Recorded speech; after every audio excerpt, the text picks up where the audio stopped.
Hello guys, ഞാനിപ്പോൾ ഏത് രാജ്യത്താണ് ഉള്ളതെന്ന് നിങ്ങൾക്ക് ഞാൻ പറയാണ്ട് തന്നെ മനസ്സിലാവും. Anyway, welcome to Malaysia. കോലാലംപൂരിൽ വന്നു കഴിഞ്ഞാൽ നമ്മൾ മിസ് ചെയ്യാൻ പാടില്ലാത്തൊരു സംഭവമാണ് ബതു കേവ്. ഇത് ആക്ച്വലി മുരുകൻ ടെമ്പിൾ ആണ് കേട്ടോ. അപ്പം നമുക്കത് ഏതാന്നൊക്കെ പോയി കാണാം. ഈ ക്ഷേത്രത്തിൽ കയറാനായിട്ട് എൻട്രൻസ് ഫീയുടെ ഒന്നും ആവശ്യമില്ല കേട്ടോ. ഈ സ്റ്റെപ്സ് കയറി വേണം നമ്മൾ മുരുകൻ കോവിലോട്ട് ചെല്ലാനായിട്ട്. മുകളിൽ പല പല കളറിലായി സ്റ്റെപ്സ് ചെയ്തേക്കുന്നത്, നല്ല ഭംഗിയുണ്ട്. പിന്നെ ഇവിടെ ഉണ്ടല്ലോ ഇൻസ്ട്രക്ഷൻസ് ഒക്കെ എഴുതിയിരിക്കുന്നത് തമിഴ് ലാംഗ്വേജിലാണ്. അപ്പോൾ നമുക്കൊരു തമിഴ്നാട്ടിൽ പോയൊരു ഫീലാണ് കേട്ടോ. ഇവിടെ കുറേ മലേഷ്യൻസ് തമിഴ് കമ്മ്യൂണിറ്റീസ് ഉണ്ടല്ലോ. അപ്പോൾ അവർ കൂടുതൽ ഇവിടെ ഉള്ളത് കാരണം നമുക്ക് മലേഷ്യയിലാണ് അല്ലെങ്കിൽ ഇങ്ങനെ ഒരു വലിയൊരു സിറ്റിയിലാണ് വന്ന അങ്ങനെ ഒരു ഫീൽ ഇല്ല ഇവിടെ. അപ്പോൾ നമുക്ക് സ്റ്റെപ്സ് കയറാൻ തുടങ്ങാം. കഷ്ടപ്പാടാൻ തോന്നുന്നു, എല്ലാവരും നിന്ന് തളർന്ന് ക്ഷീണിച്ചൊക്കെയാണ് കയറി. ഡ്രസ്സ് ഇവിടെ അലൗഡ് അല്ല കേട്ടോ. അപ്പോൾ ഇവിടെ 50 റിംഗറ്റ് കൊടുത്തു കഴിഞ്ഞാൽ ഇങ്ങനെ ഷോൾ കിട്ടും. ഓ, അത് കെട്ടുന്നതിന് പ്രത്യേകിച്ച് രീതിയൊക്കെ ഉണ്ടെന്ന് തോന്നുന്നു കേട്ടോ.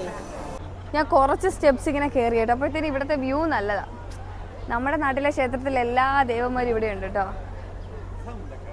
ഇനിയും ഒത്തിരി ഉണ്ട് കയറാൻ. ഇങ്ങനെ കുത്തനെയാണ് കിടക്കുന്നത്. ഇച്ചിരി ഡേഞ്ചറസ് ആണെന്ന് തോന്നുന്നു, എന്തോ ഒരു പേടി പോലെ. ഇവിടെ 272 സ്റ്റെപ്സ് ഉണ്ട് കേട്ടോ. ഈ സ്റ്റെപ്സ് കയറി വേണം നമുക്ക് ആ ടെമ്പിൾ കേവിലോട്ട് എത്താനായിട്ട്. ഭയങ്കര കളർഫുള്ളായിട്ടുള്ള സ്റ്റെപ്സൊക്കെയാണ്. എന്താ പറയുക, റെയിൻബോ കളർ തീമിലൊക്കെ ഇത് ചെയ്തേക്കുന്നത്.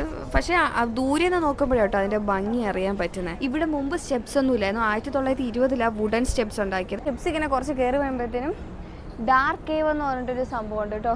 പക്ഷെ നമുക്ക് അങ്ങോട്ട് എൻട്രി ഇല്ല. എനിക്ക് തോന്നുന്നു മൃഗങ്ങളൊക്കെ ഇറങ്ങി വരുമെന്ന്. അവിടെ നിന്ന് ഒത്തിരി കുരങ്ങന്മാരൊക്കെ വരിക.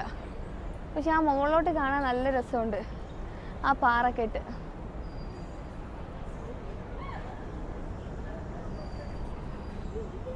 അവിടെ ലോക്ക് ചെയ്തിട്ടുണ്ട്, നമുക്ക് അങ്ങോട്ടൊന്നും എൻട്രൻസ് ഇല്ല. ഓ, ഇനി ഇത്രയും കൂടെ കയറിയാൽ മതി നമ്മുടെ ഡെസ്റ്റിനേഷനിലെത്തും. നമ്മൾ ഓൾമോസ്റ്റ് കുറേ സ്റ്റെപ്സൊക്കെ കയറിയിട്ടുണ്ട്. ഇനി ഇച്ചിരി കൂടെ കയറിയാൽ മതി. നമുക്ക് ഫൈനലി നമ്മുടെ മുരുകൻ്റെ പ്രതിഷ്ഠ കാണാൻ പറ്റും. ഞാൻ ആദ്യമായിട്ടോ അമ്പലത്തിൽ വരുന്നത്, ഇതെൻ്റെ ഫസ്റ്റ് ടൈം. അപ്പോൾ എനിക്ക് അതിൻ്റേതായ എക്സൈറ്റ്മെൻ്റ് ഉണ്ട്. അപ്പോൾ എന്താണ് അവിടെ ചെന്നിട്ട് കാണാൻ പറ്റുക നമുക്ക് നോക്കാം കേട്ടോ. അപ്പം നല്ല രസമുണ്ട് കേട്ടോ. എനിക്ക് ശരിക്കും ആ ഗുഹ, ആ ബാക്ക്ഗ്രൗണ്ട് ഭയങ്കരമായിട്ട് ഇഷ്ടമായി. എന്തോ ഇങ്ങനെ ഒരു നിഗൂഢമായ സ്ഥലത്ത് നമ്മൾ പോകത്തില്ല, അങ്ങനത്തെ ഒരു ഫീല്. നമ്മളിങ്ങനെ കയറി വരുമ്പോഴത്തേനും വലത് സൈഡിലായിട്ട് ശ്രീ ഇടുമ്പൻ ടെമ്പിൾ എന്ന് പറഞ്ഞിട്ട് കാണാൻ പറ്റുന്നുണ്ട്. അതിനകത്തിരിക്കുന്ന ദേവനെ ഞാൻ ഇതുവരെ കണ്ടിട്ടില്ല കേട്ടോ. എനിക്ക് തോന്നുന്നത് കാവൽ ദേവന്മാരായിരിക്കും, ഈ മുരുകന് കാവൽ നിൽക്കുന്നവരായിരിക്കും. അറിയാന്നുള്ള ആരെങ്കിലും എന്നെ കറക്റ്റ് ചെയ്യുക കേട്ടോ. പിന്നെ ഇതാണ് നമ്മുടെ മുരുകൻ. ഇവിടെ സ്മോക്കിംഗ് അലൗഡ് അല്ല. ശരിക്കും നമുക്ക് കാണേണ്ടത് അങ്ങോട്ടാണ് കേട്ടോ. നമ്മൾ ഈ സ്റ്റെപ്സൊക്കെ വീണ്ടും ഇറങ്ങിയിട്ട് ഇനിയും കുറേ സ്റ്റെപ്സ് കൂടെ കയറാനുണ്ട്. ഞാൻ വിചാരിച്ച അവിടെ ആയിരിക്കും നമ്മുടെ ഫൈനൽ സ്ഥലമെന്ന്, പക്ഷെ അല്ല. ഈ ബതു കേവ് രൂപപ്പെടുന്ന ചുണ്ണാമ്പ് കല്ലിന്, അതായത് ലൈം സ്റ്റോണിന് ഏകദേശം 400 ദശലക്ഷം വർഷം പഴക്കമുണ്ടെന്നാട്ടോ പറയപ്പെടുന്നത്. ഇവിടുത്തെ ക്ഷേത്രത്തിനല്ല ഇത്രയും വർഷം പഴക്കമുള്ളത്, ഇവിടുത്തെ ഈ ഗുഹയിലെ കല്ലുകൾക്കാണ് അത്രയും വർഷം പഴക്കമുള്ളത്. ഇതാണ് കേട്ടോ അമ്പലത്തിലേക്കുള്ള എൻട്രി. ഇതാണ് മെയിൻ അമ്പലം.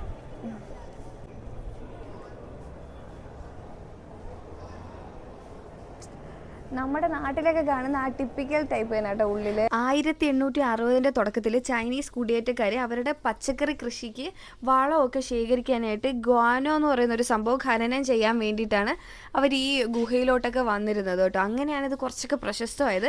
അതുവരെ ഇങ്ങോട്ടൊന്നും ആൾക്കാരൊന്നും വരാതെ ഒറ്റപ്പെട്ട് കിടന്നൊരു പ്രദേശമായിരുന്നു കേട്ടോ, കാടൊക്കെ പിടിച്ച്. മുരുകൻ്റെ വേലിൽ പാലും വെള്ളവും ഒക്കെ ഒഴിക്കുന്നുണ്ട്. അത് ഓരോരുത്തരിങ്ങനെ നേർച്ച നേരുന്നതാണ്. ഓരോരുത്തരിങ്ങനെ കലത്തിൽ കൊണ്ടുപോയി കൊടുക്കും. അപ്പോൾ അവർ അതിലോട്ട് ഒഴിക്കും ആ വേലിൽ. അത് കണക്ക് ഫ്ലവറും ഒക്കെ കൊടുക്കുന്നുണ്ട് കേട്ടോ. നമ്മുടെ ഹാരമൊക്കെ ഇല്ലേ, അതുമൊക്കെ കൊടുക്കുന്നുണ്ട്. ഏത് അമ്പലത്തിൽ പോയാലും അല്ലെങ്കിൽ നമ്മൾ പള്ളിയിൽ തന്നെ പോയാലും നമ്മൾ കുറച്ച് നേരമൊക്കെ ഇരുന്ന് പ്രാർത്ഥിക്കുമല്ലോ. അപ്പോൾ അതേ കണക്ക് കുറേ ആൾക്കാർ ഇവിടെ ഇരിപ്പുണ്ട് കേട്ടോ. പിന്നെ ഇത് കണ്ടോ, ഓരോരുത്തരിങ്ങനെ കത്തിക്കുന്നുണ്ട്, എണ്ണ ഒഴിച്ച് ഇവിടെ ദീപം കത്തിക്കുന്നുണ്ട്. ഇനി നമുക്ക് ഈ സ്റ്റെപ്പ് കയറി മുകളിലോട്ട് പോകണം കേട്ടോ. അപ്പം അവിടുത്തെ എന്ത് കാഴ്ചയാണെന്ന് നമുക്ക് നോക്കാം. എനിക്ക് ഇവിടെ വന്നിട്ട് ഈ ഗുഹയാട്ടോ ഇഷ്ടമായത്. ഭയങ്കര നല്ലൊരു വൈബാണ് ഇവിടെ. ഒത്തിരി വർഷം പഴക്കമുള്ള സ്ഥലമാണ് കേട്ടോ ഇത്. ഈ സ്റ്റെപ്സ് കയറി പോകുമ്പോഴത്തേനും മുരുകൻ്റെ വേറൊരു പ്രതിഷ്ഠയാണ് കേട്ടോ. ശ്രീവള്ളി ദേവനായി മുരുകൻ എന്ന അവിടുത്തെ പ്രതിഷ്ഠയുടെ പേര്. ഇപ്പം നമ്മൾ ഏറ്റവും ടോപ്പിലെത്തിയിട്ടുണ്ട് കേട്ടോ. അവിടെയായിട്ട് നടരാജൻ്റെ ഒരു ശില്പമുള്ളത്. പിന്നെ ഇവിടെ മറ്റേ മുരുകൻ്റെ പ്രതിഷ്ഠയുള്ള നമ്മൾ ഈ അമ്പലത്തിനകത്തുനിന്ന് മുകളിലോട്ട് നോക്കുമ്പോൾ ഒരു വ്യൂ ആണ് കേട്ടോ. ജസ്റ്റ് ആ കേവിനുള്ളിൽ ജസ്റ്റ് ഒരു ഹോള് കണക്കെ അത് കാണുന്നത്. അമ്പലത്തിനകത്ത് പൂജയൊക്കെ നടപ്പുണ്ടായിരുന്നു കേട്ടോ. അപ്പം ഞാൻ പുറത്ത് ചെരുപ്പൊക്കെ ഊരിയിട്ടിട്ട് അതിനകത്തോട്ട് പോയി പ്രാർത്ഥിക്കാമെന്നൊക്കെ വിചാരിച്ചു. എനിക്ക് പ്രാർത്ഥനയും കാര്യങ്ങളൊന്നും അറിയത്തില്ല. ഞാൻ അവിടെ പോയി കർത്താവേ എന്നാട്ടോ വിളിച്ചത്. ദൈവങ്ങളെല്ലാം എന്തായാലും ഒന്നല്ലേ. ശരിക്കും പറഞ്ഞാൽ അങ്ങനെ ശീലിച്ചത് കൊണ്ടാണ് എനിക്ക് കർത്താവേ എന്ന് വിളിക്കേണ്ടി വന്നത്. ഞാൻ ആദ്യമായിട്ട് ഒരു അമ്പലത്തിൽ പോയി ഇങ്ങനെ പ്രാർത്ഥിക്കുന്നതൊക്കെ. അപ്പം നമ്മൾ ശീലിച്ച് വന്നത് ഈ ക്രിസ്ത്യൻ പ്രാർത്ഥനയൊക്കെ ആയതുകൊണ്ട് അവിടെ പോയിട്ട് ഓട്ടോമാറ്റിക്കലി അങ്ങനെയാണ് വന്നത്. അപ്പോൾ ആർക്കും ഇങ്ങനെ തെറ്റായിട്ടൊന്നും തോന്നില്ല കേട്ടോ. ഞാനങ്ങനെ ആദ്യമായിട്ട് ഒരു അമ്പലത്തിൽ കയറി തൊഴുതു ഗൈസ്. മുരുകനെ ഞാൻ ആദ്യമായിട്ട് പ്രാർത്ഥിച്ചത്. മുഖത്തൊക്കെ ഇങ്ങനെ മഞ്ഞയൊക്കെ പൂശിയിട്ടുള്ള രൂപമാണ് കേട്ടോ. എല്ലാവരുടെ കയ്യിൽ നൂലൊക്കെ കെട്ടിക്കൊടുക്കുന്നുണ്ട്. നമുക്ക് കാണിക്കിടാം. അപ്പോൾ ഒരു നൂലൊക്കെ കെട്ടിത്തരും. പക്ഷെ അത് കഴിഞ്ഞിട്ട് ഞാൻ പിതാവിനും പുത്രനും പരിശുദ്ധാത്മാവിന്റെ നാമത്തിൽ ആമേന്ന് പറഞ്ഞു വെച്ചു. കാരണം അതല്ലേ നമ്മൾ യൂസ്ഡ് ആയത്. പെട്ടെന്ന് ചേഞ്ച് ചെയ്യാൻ പറ്റുന്നില്ലാന്നേ. ഏതായാലും കൊള്ളാം.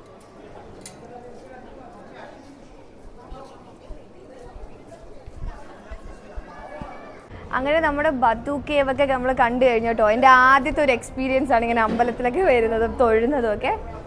ഇവിടുന്ന് നല്ല വ്യൂ ഉണ്ട്. അങ്ങോട്ട് മലേഷ്യൻ സിറ്റിയുടെ വ്യൂ ഉണ്ട്. പിന്നെ കുറച്ച് താഴെ ഇറങ്ങിപ്പോയി കഴിഞ്ഞാൽ ഈ അമ്പലത്തിൻ്റെ താഴത്തുള്ള വ്യൂ തന്നെ ഭയങ്കര നല്ല രസമുണ്ട് കേട്ടോ. ഇപ്പം സമയം 11:30 ആയിട്ടുണ്ട് കേട്ടോ. നമ്മളിതൊക്കെ കണ്ടിറങ്ങിയപ്പോഴത്തേനും ലേറ്റായി.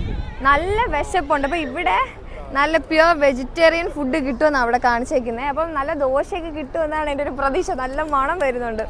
അപ്പോൾ എന്തെങ്കിലും കിട്ടുമെങ്കിൽ നമുക്ക് അവിടെ പോയി കഴിക്കാം. ഇതായിരിക്കും നമ്മുടെ മലേഷ്യയിൽ വന്നിട്ടുള്ള ആദ്യത്തെ ഫുഡ്. നമ്മൾ എന്തെങ്കിലും ഇന്ത്യൻ ഫുഡ് കിട്ടുമെന്ന് തപ്പി പോവുകയാണ്. നമ്മളങ്ങനെ ഒരു റെസ്റ്റോറൻറ്റിൽ കയറി കേട്ടോ.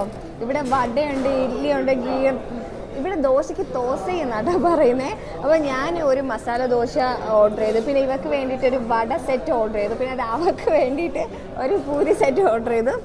പിന്നെ ഒരു ടീ അവർക്ക് വേണ്ടിയിട്ട്. ഞാൻ ടീ ഒന്നും കുടിക്കത്തില്ല. ഞാൻ കോഫി പിന്നെയും കുടിക്കും. പിന്നെ എനിക്ക് വേണ്ടിയിട്ട് ഒരു കൊക്കോക്കോളയും ഓർഡർ ചെയ്തിട്ടുണ്ട്. നല്ല കത്തി റേറ്റ് ഉണ്ട് കേട്ടോ. ഇവിടെ 4 RM എന്നൊക്കെ 5 RM എന്നൊക്കെ പറയുമ്പോൾ നമ്മുടെ നാട്ടിൽ കൺവേർട്ട് ചെയ്ത് നോക്കുമ്പോൾ അത് നല്ലൊരു എമൗണ്ട് തന്നെയാണ് കേട്ടോ. കുഴപ്പമില്ല. അതും കണക്ക് കൂട്ടിയിട്ട് നമ്മളിവിടെ തിന്നാതിരിക്കുകയാണെങ്കിൽ പട്ടിണി ഇടന്ന് പോകേണ്ടി വരും വീട്ടിലോട്ട്. അപ്പോൾ ഫുഡ് വരട്ടെ, വെയിറ്റിംഗ്. ഫുഡ് വരുന്നതിന് മുന്നേ തന്നെ കോളറുണ്ട്. എനിക്കാണെങ്കിൽ സത്യത്തിൽ ഞാൻ ഇപ്പോൾ വീഴുന്നൊരു അവസ്ഥയായിരുന്നു കേട്ടോ.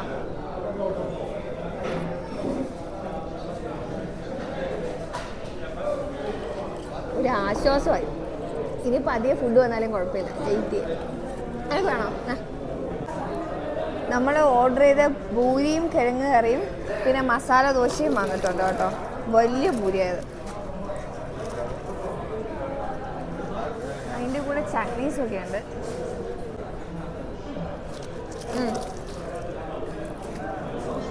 പൂരി വേണം. കറിയിൽ കുറച്ച് ഉപ്പ് കുറവാണ്. ഇതാണ് എൻ്റെത് മസാല ദോശ.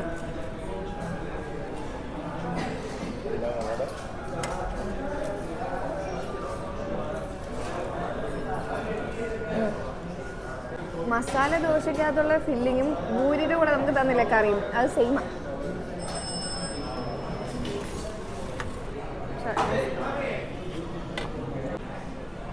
വെള്ളച്ചമ്മന്തി ഉണ്ട്. അയ്യോ, ചുമന്ന ചമ്മന്തി തീർന്നു. എനിക്ക് തോന്നുന്നു അതായിരിക്കും അപ്പോൾ ടേസ്റ്റ് കൂടുതൽ. അതന്നെ അപ്പോൾ ഡിമാൻഡ് കൂടുതൽ കേട്ടോ. ഇതെന്താണെന്ന് അറിയാൻ മേല, നോക്കാം. പിന്നെ സാമ്പാറുണ്ട്.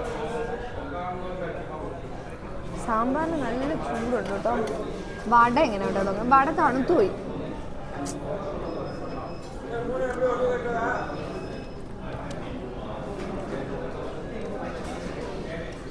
വെള്ളച്ചമ്മന്തി നമ്മുടെ നാട്ടിൽ അത്ര ഒത്തില്ല, ഭയങ്കര എരിവ്.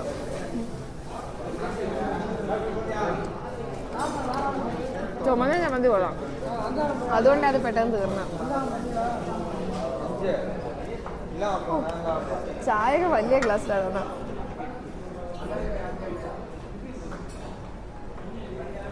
നല്ല ചായ കേട്ടോ. എനിക്ക് പൊതുവേ ചായ ഇഷ്ടമല്ലാത്ത, പക്ഷെ ഇത് കൊള്ളാം. അപ്പോൾ ഞാൻ കഴിച്ച് കഴിയട്ടെ, എന്നിട്ട് വരാട്ടോ. ഫുഡൊക്കെ കഴിച്ചിട്ടേ കുറച്ച് നേരം റെസ്റ്റ് ചെയ്തുകൊണ്ടിരുന്നപ്പോഴാണ് ഞാൻ ഇവിടെ ഹനുമാൻ്റെ ഒരു രൂപം കണ്ടു കേട്ടോ.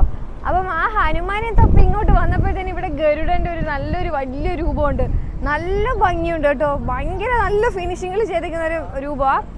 ഇവിടെയും കണ്ടോ അമ്പലം കണക്ക് ചെയ്തിട്ടുണ്ട്. അപ്പോൾ നമുക്ക് അവിടെയും കൂടെയൊക്കെ ഒന്ന് കയറി നോക്കാം. നമ്മുടെ ഈ ഹനുമാന്റെ രൂപത്തിന്റെ സൈഡിലായിട്ട് ഹനുമാന്റെ അമ്പലം ഉണ്ട് കേട്ടോ. പച്ച കളർ ഹനുമാൻ, പക്ഷെ നല്ല രസമുണ്ട് ആ രൂപം കാണാനായിട്ട്. ഭയങ്കര വെയിലാണ് കേട്ടോ, നമുക്ക് സഹിക്കാൻ പറ്റുന്നില്ല. അതാണ് ഞാനിങ്ങനെ ഷോളൊക്കെ മൂടിക്കൊണ്ടിരിക്കുന്നത്. അവിടെ ശ്രീനാരായണ കേവ് ആണ് കേട്ടോ. അവിടെ നമുക്ക് പ്രത്യേകിച്ച് ടിക്കറ്റ് എടുക്കണം. ഇതിനെ 5 റിങ്കിറ്റ് ആണ് കേട്ടോ. നോക്കട്ടെ.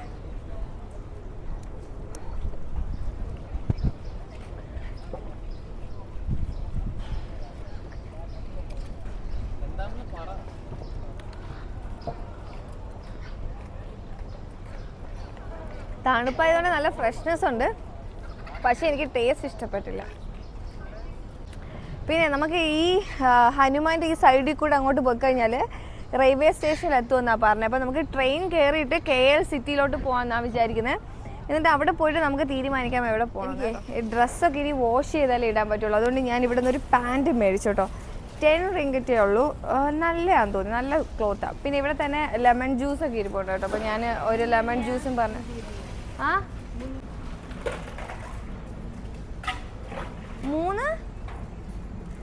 5 റിങ്കിറ്റ്, അതിന് വലിയ എന്നാണോ പറയുക? ഓക്കെ, 5 റിങ്കിറ്റ് ആണ് കേട്ടോ ഈ ലെമൺ ജ്യൂസിന്. സോൾട്ട് ഇട്ടിട്ട് എടുക്കാനാണ് ഞാൻ പറഞ്ഞേ.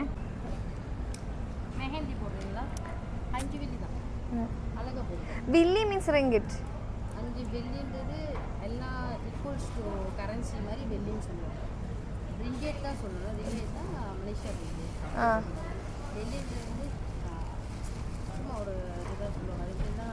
எல்லா கரன்சியும் தமிழ்ல சொல்லல வெள்ளி வெள்ளின்னு அந்த நார்மலா மணி சேஞ்சஸ் அந்த மாதிரி ஈஸி. ஓகே ஓகே, அழகா போடுவாங்க. நீங்க ட்ரை பண்ணலாம், ஜஸ்ட் ட்ரை பண்ணுங்க. நல்லா இருக்கும். நீங்க வீடியோ செய்றீங்க போடுங்க. கொஞ்சம் கூட സോൾട്ട് ഇടാവോ? പത്തില്ല. പത്തില്ല. ഉപ്പ് കുറച്ച് കുറവായിരുന്നു, അപ്പോൾ ഞാൻ എക്സ്ട്രാ ഇടാൻ പറഞ്ഞു കേട്ടോ അവരോട്. വേണ്ട വേണ്ട, കുഴപ്പമില്ല. മുകളിൽ നമുക്ക് ടിക്കറ്റൊക്കെ എടുക്കേണ്ട കേട്ടോ. അപ്പോൾ അവിടെ പോയി ടിക്കറ്റൊക്കെ എടുത്തിട്ട് നമുക്ക് KL സെൻറ്ററിൽ പോവാം.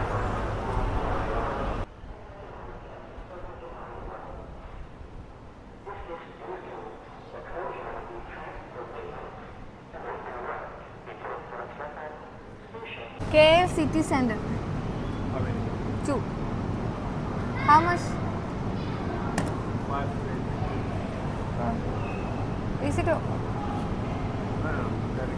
Okay. Time? Train time? 1:05. ഈ ടിക്കറ്റ് സ്കാൻ ചെയ്യുമ്പോഴേക്കും ആ ഡോർ ഇങ്ങനെ ഓപ്പൺ ആവുക കേട്ടോ. നമ്മുടെ ട്രെയിൻ വരുന്നത് പ്ലാറ്റ്ഫോം നമ്പർ 1-നാണ്. 1:05 ട്രെയിൻ വരിക. അങ്ങനെ നമ്മൾ മലേഷ്യ വന്നിട്ട് ആദ്യമായിട്ട് ട്രെയിനിൽ കയറി കേട്ടോ. നമ്മളിവിടെ നിന്ന് KL സെൻറ്ററിലോട്ടാണ് പോവുക. അവിടെ നിന്നായിരിക്കും നമുക്ക് എവിടെ പോകേണ്ടതെന്ന് വെച്ചാൽ തീരുമാനിക്കാം. കാരണം അതിന് ചുറ്റിപ്പറ്റി തന്നെ കുറേ ടൂറിസ്റ്റ് പ്ലേസ് ഉണ്ട്. അവിടെ ചെന്നിട്ട് നമുക്ക് തീരുമാനിക്കാം എങ്ങോട്ട് പോകണം എന്ന്. തായ്ലൻഡിൽ ഞാൻ ട്രെയിനിൽ കയറി, പക്ഷെ അതിനേക്കാൾ ഭയങ്കര ഡിഫറെൻ്റ് ആണ് കേട്ടോ. എനിക്ക് തോന്നുന്നു കുറച്ചുകൂടെ ബെറ്റർ തായ്ലൻഡിലെ ട്രെയിനൊക്കെ. നമ്മൾ ട്രെയിൻ ഇറങ്ങി കേട്ടോ. ട്രെയിനിൽ നിന്ന് ഞാൻ ഒരു ഉറക്കമൊക്കെ കഴിയും. ഇനി വേണം ചിന്തിക്കാൻ എങ്ങോട്ട് പോകണം എന്ന്. നോക്കട്ടെ, ഇവിടെ അടുത്ത് ഏതാണ് നമുക്ക് പെട്ടെന്ന് എത്തിപ്പെടാൻ പറ്റുന്നത്, അവിടേക്ക് നമുക്ക് പോകാം കേട്ടോ. ഏഷ്യ വന്നതിന് ശേഷം ഇതുവരെ ഒരു 7-Eleven കയറിയില്ല കേട്ടോ. നോക്കട്ടെ എങ്ങനെ ഉണ്ടെന്ന്.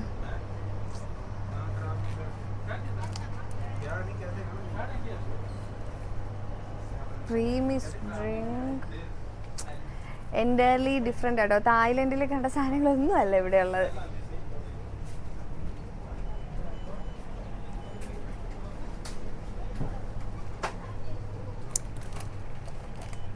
കണ്ട ഓറിയോൻ്റെ ബിസ്ക്കറ്റൊക്കെ ഉണ്ട്.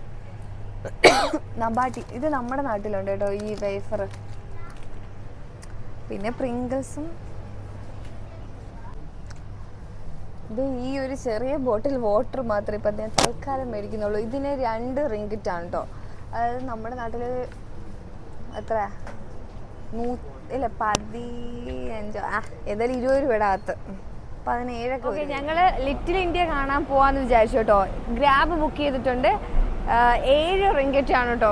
ഭയങ്കര എക്സ്പെൻസീവ് ആവും. 1 കിലോമീറ്ററേ ഉള്ളൂ. നടക്കാൻ ഭയങ്കര മടി, കാരണം ഭയങ്കര വെയിലാണ്. അപ്പോൾ ഗ്രാബ് ബുക്ക് ചെയ്തപ്പോഴത്തേനും 7 റിങ്കിറ്റ് ഉണ്ട്. എക്സ്പെൻസീവ്. നമ്മൾ ലിറ്റിൽ ഇന്ത്യയിൽ എത്തി കേട്ടോ. വന്നിറങ്ങിയത് ഞാൻ കാണുന്നത് രാംരാജ് കോട്ടൺ മുണ്ടുകളുടെ ഒരു കടയാണ്. എല്ലാവരും തമിഴ്നാട്ടിലെ സോങ്സ് ഒക്കെ ഇട്ടേക്കുന്നത്. അപ്പോൾ ചിലപ്പോൾ എനിക്ക് കോപ്പി റൈറ്റ് വരും. ഞാൻ നോക്കട്ടെ, വേറെ ഏതെങ്കിലും സ്ഥലത്ത് പോയിട്ട് എടുക്കാം. നല്ല മണമാണ് ശരിക്കും ഇവിടുത്തെ ഫുഡിൻ്റെയൊക്കെ.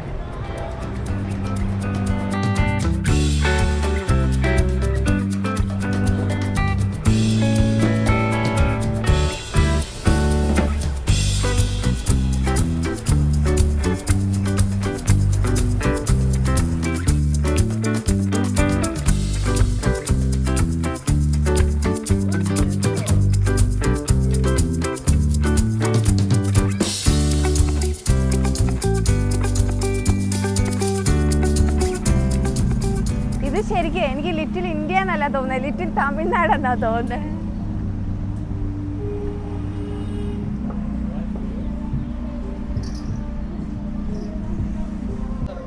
ഓ ഓർക്കിഡ് ഓർക്കിഡ്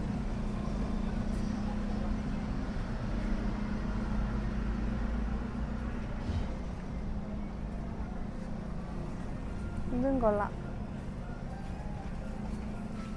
ഇത് കളർ ചെയ്തതാണോ?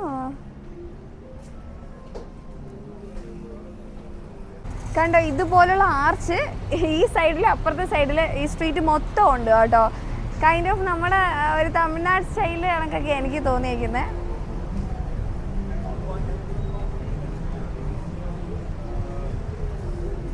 നമ്മുടെ നാട്ടിലെ പച്ചക്കറികളും പിന്നെ സ്വീറ്റ്സും പിന്നെ പലചരക്ക് സാധനങ്ങളൊക്കെ വിൽക്കുന്നൊരു ചെറിയ സ്ട്രീറ്റ് ആണെന്നേ ഉള്ളൂ. പിന്നെ നല്ല ഇന്ത്യ ഫുഡും കിട്ടും കേട്ടോ ഇവിടെ.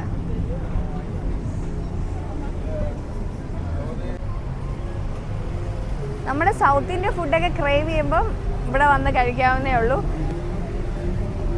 എനിക്ക് രാവിലെ ദോശയൊക്കെ കഴിക്കാൻ പറ്റിയപ്പം ഭയങ്കര സന്തോഷമായിരുന്നു. ശരിക്കും തായ്ലൻഡിൽ ഇന്ത്യ ഫുഡ് കിട്ടും, പക്ഷേ ഈ പരാത്ത ബിരിയാണി അങ്ങനത്തെ സാധനം ദോശയൊക്കെ കിട്ടുന്നത് ഭയങ്കര ചുരുക്കമാണ്. ഞാനൊന്നും കണ്ടതേ ഇല്ല അങ്ങനത്തെ സ്പോട്ടൊക്കെ. ഇവിടെ റാണി സിൽക്സ് എന്നൊക്കെ പറഞ്ഞിട്ട് കടയുണ്ട്. അവിടെ നമ്മുടെ നല്ല പട്ടുസാരിയൊക്കെ കിട്ടുമായിരിക്കും. പിന്നെ ഇവിടെ മൊത്തം എന്താണെന്നറിയോ, ഇന്ത്യൻ ക്ലോത്ത്സ് ആണ് കേട്ടോ കാണുന്നത്. അതായത് നമ്മുടെ സൽവാറും അങ്ങനത്തെ കാര്യങ്ങൾ, സാരീസും പിന്നെ നമ്മുടെ ട്രഡീഷണൽ ഓരോ വേഴ്സില്ലേ അതൊക്കെയാണ് ഇവിടെ കാണുന്നത്. കുർത്തീസും കാര്യങ്ങളൊക്കെയാണ് കാണുന്നത്. പിന്നെ ബ്ലൗസൊക്കെ സ്റ്റിച്ച് ചെയ്യുമെന്നൊക്കെ പറഞ്ഞിട്ടുണ്ട്. പിന്നെ ഒത്തിരി അടുത്ത് ബ്യൂട്ടി പാർലേഴ്സ് ഉണ്ട് കേട്ടോ.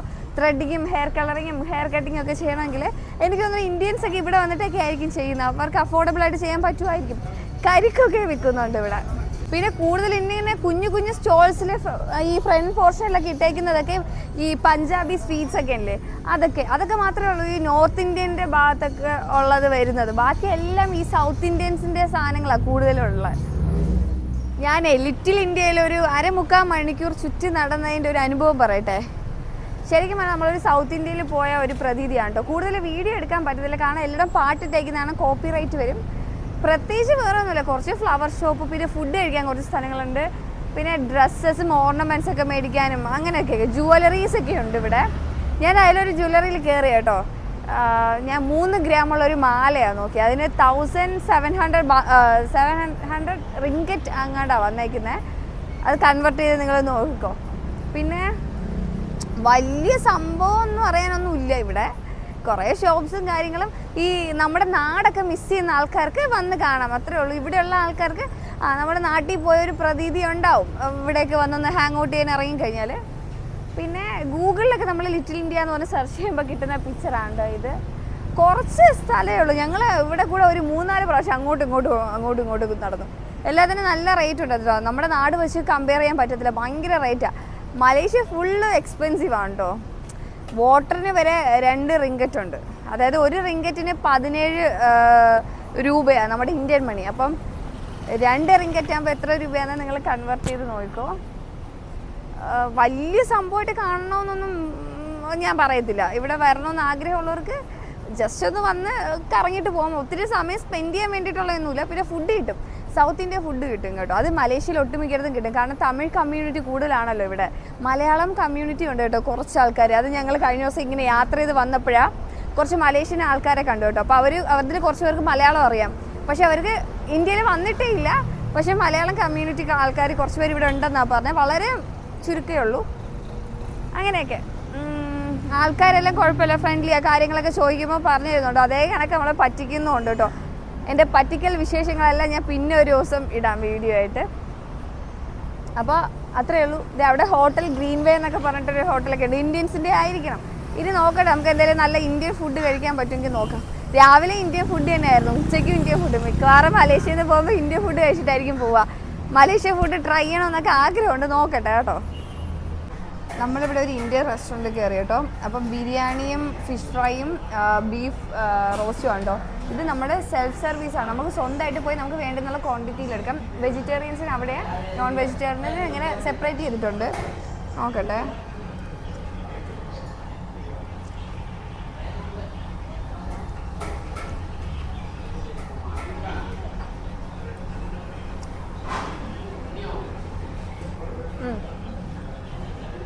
ബീഫ് റോസ്റ്റ് നല്ലതാണ്.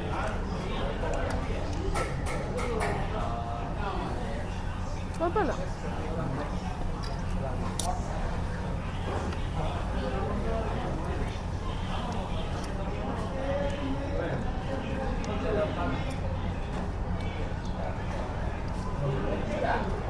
ഫിഷ് ഫ്രൈക്ക് നമ്മുടെ ഇന്ത്യൻ ടേസ്റ്റ് ചെറുതായിട്ടൊക്കെ ഉള്ളൂ കേട്ടോ, വേറെ എന്തൊക്കെയോ ഒരു ഫ്ലേവറാണ് വരുന്നത്. റൈസ് കുഴപ്പമില്ല, പക്ക ഇന്ത്യൻ ടേസ്റ്റ് വന്നിട്ടില്ല. പക്ഷെ ഇവിടത്തേക്ക് മസാല ആയിരിക്കും ഒരു കൂടുതൽ ഉപയോഗിക്കുക. പക്ഷെ ബീഫ് റോസ്റ്റ് സൂപ്പറാട്ടോ. അങ്ങനെ ഞങ്ങൾ ഫുഡൊക്കെ കഴിച്ചിട്ട് ഇറങ്ങി കേട്ടോ. നമ്മുടെ നാട്ടിലെ ഹോട്ടലിൽ എന്തോ ഹാൻഡ് വാഷ് വെള്ളം കലക്കിയല്ലേ വെക്കുക, പതയത്തും ഇല്ല, ഒന്നുമില്ല. മലേഷ്യയിലും ഇന്ത്യൻ ഹോട്ടലിൽ വന്ന് അങ്ങനെയൊക്കെ തന്നെ ആണ് കേട്ടോ. അപ്പം നമ്മുടെ നാട്ടിൽ വന്നൊരു പ്രതീതിയായിരുന്നു എനിക്ക് തോന്നിയത്. പിന്നെ വലിയ ക്ലീനും കാര്യങ്ങളും ഒന്നുമല്ല. ഒരു മലേഷ്യ എന്നൊക്കെ നമ്മൾ വിചാരിക്കുമ്പോഴത്തേനും എല്ലാം ഭയങ്കര വെൽ സെറ്റ്, എല്ലാം ഭയങ്കര ക്ലിയർ അങ്ങനെയൊക്കെയല്ലേ തൊട്ട് വരുള്ളൂ നമുക്ക്. പക്ഷെ അങ്ങനെയൊന്നുമല്ല കേട്ടോ. ഞങ്ങളിനി KLCC പാർക്കിൽ പോകാൻ കേട്ടോ വിചാരിച്ചേക്കുന്നേ. അപ്പോൾ ഇനി കുറച്ച് കാര്യങ്ങളിലൂടെ നമുക്ക് കാണണമെന്നുണ്ട്. അവിടെ പോയിട്ട് പെട്രോണ ട്വിൻ ടവറും പിന്നെ ചൈന ടൗണും ഒക്കെ കാണാമെന്നൊക്കെ ഉണ്ട്. അപ്പോൾ ഞങ്ങളിപ്പോൾ ഗ്രാബ് ബുക്ക് ചെയ്തിട്ടുണ്ട് ഇവിടെ നിന്ന്. അതിന് ഏകദേശം 1/2 മണിക്കൂറൊക്കെ എടുക്കുമെന്നാണ് കാണിച്ചേക്കുന്നത് ഇവിടെ എത്താനായിട്ട്. ഇവിടെ നമുക്ക് ബസ്സിലൊക്കെ യാത്ര ചെയ്യണമെങ്കിൽ പ്രത്യേകിച്ച് കാർഡൊക്കെ എടുക്കണം. ഒന്നെങ്കിൽ ട്രെയിൻ, അല്ലെങ്കിൽ ഇതാണെങ്കിൽ ഗ്രാബാണെങ്കിൽ മര്യാദയ്ക്കൊന്നും അല്ല കേട്ടോ വർക്ക് ചെയ്യുന്നത്. തായ്ലൻഡിലൊക്കെ ആയിരുന്നു നമുക്ക് ഗ്രാബ് ഉപയോഗിക്കാൻ കുറച്ചുകൂടി ഈസി ആയിരുന്നു കേട്ടോ. ഇതാണെങ്കിൽ നമുക്ക് ഓൺലൈൻ വഴി അവർ പേയ്മെൻറ്റ് എടുക്കും, അങ്ങനെയൊക്കെയാണ്. അവർ തന്നെ ക്യാൻസൽ ചെയ്യും. അപ്പോൾ പിന്നെ നമുക്ക് പിന്നെ അത് റീഫണ്ട് ചെയ്യും. അങ്ങനത്തെ കുറച്ച് കാര്യങ്ങളാണ് കേട്ടോ. നമ്മൾ കാർഡൊക്കെ ഇതിലോട്ട് ആഡ് ചെയ്യണം. അപ്പം ഇവിടുത്തെ ഒരു ട്രാൻസ്പോർട്ടേഷൻ അത്രയ്ക്ക് ഇങ്ങോട്ട് നല്ലതൊന്നുമല്ല. ഇച്ചിരി, അതായത് 5 കിലോമീറ്റർ ഞങ്ങൾക്ക് പോയാൽ KLCC പാർക്ക് എത്തും. പക്ഷെ അതിന് വേണ്ടിയിട്ട് ഈ ഗ്രാബുകാരൻ 10-23 മിനിറ്റ് ട്രാവൽ ചെയ്തിട്ട് വേണം വന്ന് ഞങ്ങൾ ഇവിടെ നിന്ന് പിക്ക് ചെയ്യാനൊക്കെ. പിന്നെ ഇവിടെ നമ്മൾക്ക് ഈ ഗ്രാബിൽ നോക്കുമ്പോൾ അറിയാം, മാപ്പിൽ നോക്കുമ്പോൾ അറിയാം ഇവർ ട്രാവൽ ചെയ്യുന്നതേ ജസ്റ്റ് ഇങ്ങനെ വരേണ്ടതിന് ഒരു ചുറ്റി ദൂരെ കൂടെയൊക്കെ വന്ന് ഭയങ്കര ബുദ്ധിമുട്ടാണ് കേട്ടോ. പിന്നെ അതേ കണക്ക് ടോൾ കൊടുക്കുന്നതും അവിടെ ഇവിടെയൊക്കെ ടോളാണ്. എനിക്ക് ഇവിടുത്തെ ട്രാൻസ്പോർട്ടേഷൻ അങ്ങനെ ഒട്ടും ഇഷ്ടമായില്ല. തായ്ലൻഡിനെ വെച്ച് നോക്കുമ്പോഴത്തേനുണ്ടല്ലോ, എനിക്ക് അത് വെച്ചല്ലേ കമ്പയർ ചെയ്യാൻ പറ്റുള്ളൂ. നമ്മുടെ നാടൻ തായ്ലൻഡൊക്കെ വെച്ചല്ലേ കമ്പയർ ചെയ്യാൻ പറ്റുള്ളൂ. ഞാൻ ഈ 2 രാജ്യത്തല്ലേ പോയിട്ടുള്ളൂ. ഇത് ഭയങ്കര വേഴ്സ് ആണ് കേട്ടോ. ഇവിടെ എനിക്ക് തുടക്കം മുതലേ ഭയങ്കര നെഗറ്റീവ് ആയതുകൊണ്ട് എനിക്ക് നെഗറ്റീവ് പറയാൻ ആക്ച്വലി ഒരു പേടി. എല്ലാവരും എന്നെ നോക്കുന്നു, എന്നാലും ഞാൻ പറയും. എനിക്ക് അങ്ങനെ അങ്ങോട്ട് ഇഷ്ടമൊന്നും ആയില്ല. പിന്നെ 23 മിനിറ്റ് എടുക്കും ഇപ്പോൾ ഗ്രാബിന് വരാനായിട്ട്.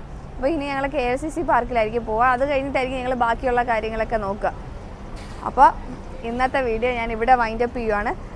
ഞാൻ KLCC പാർക്കിൽ പോകുന്നതും അതൊക്കെ വേറൊരു വീഡിയോ ആയിട്ടിടാം, ഇല്ലെങ്കിൽ ഭയങ്കര ലെങ്ത് ആയി പോവും.